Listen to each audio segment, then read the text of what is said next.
Now let's get to Turkey Day tomorrow. We have, hey, I'm going to say this now. It's a bold take. This is the greatest Thanksgiving slate for football I have ever seen in my life with thine eyes, ever. Usually your 1 o'clock or your noon and your 4 o'clock games, they're decent. You know you're going to get Lions. You know you're going to get the Cowboys.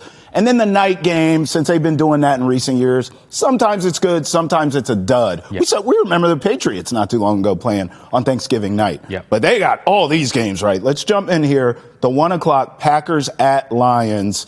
I mean, listen, GBP Daily tweets, Packers 31, Lions 26. Come on, let's ride. What do you think about that prediction? Yeah, I think this game could be a shootout. And you look at the Packers have kind of been in the 20s most of their games recently, but this Lions defense, they're really missing Kirby Joseph. He's missed 5 games now, one of the better safeties in the league. The Giants averaged 21 yards of reception in that game. The Giants, without Malik Neighbors and Jameis Winston playing quarterback, averaged 21 yards of reception in that game the other day, put up a bunch of points. So I could see the Packers going up and down the field. And the Packers defense, it's been good, but maybe not as dominant as we thought it would be when they traded for Micah Parsons before the year. Lions are at home.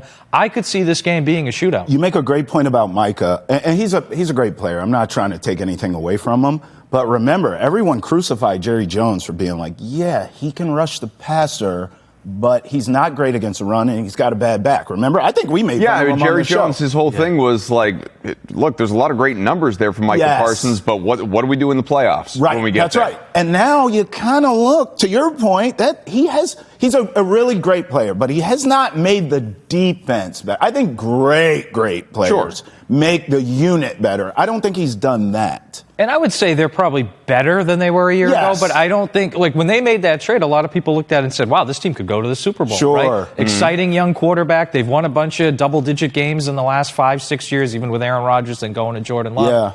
And you add a guy like that, you would think, hey, this could be a Super Bowl team. And I'm not saying it's impossible, but it's just they haven't been quite as dominant as I thought they would be. Adam, I don't want to take away from whatever take you're going here, but I remember yesterday talking to you, and you laid out the NFC playoff picture, and it kind of is shaping up to be one of these teams I think is probably going to miss. One of these 2 teams gets in. Yes, so this is a critical game. Very important game, and remember, it's the same season revenge game. They played all the way back in Week 1. Detroit got handled by Green Bay. Barely showed up offensively. The defense was fine enough, but it was also first game, new coordinators, both sides, and there was a lot of breaking it down. Is this a sign of things to come? Jared Goff, historically awful against pressure. Awful against pressure. Now, he is back home.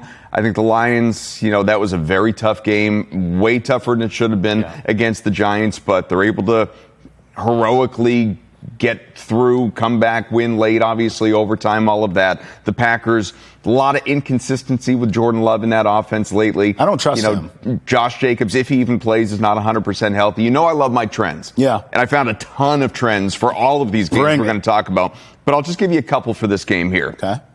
Each side, right? You can handicap this yourself, ultimately, based on these trends. The Lions, on Thanksgiving, when favored, 5-1 straight up since 2004. However, as underdogs, 0-15 straight up. Again, they are favorites. They're 2.5-point favorites. Inside a field goal, it's slim, but generally speaking, good results over the last couple of decades when they are the favorites. Now, on the other side, the Packers are underdogs for the first time this season.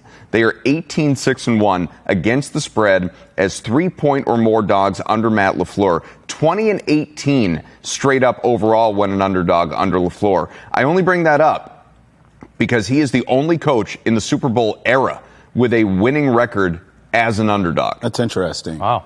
Well, listen, I know this. Lions coming off an overtime game. Short week. Dan Campbell's not the most buttoned up coach. A great motivator. Not the most buttoned up coach you've ever seen. Even though I don't trust Jordan Love in these Packers, I'm taking him in this game.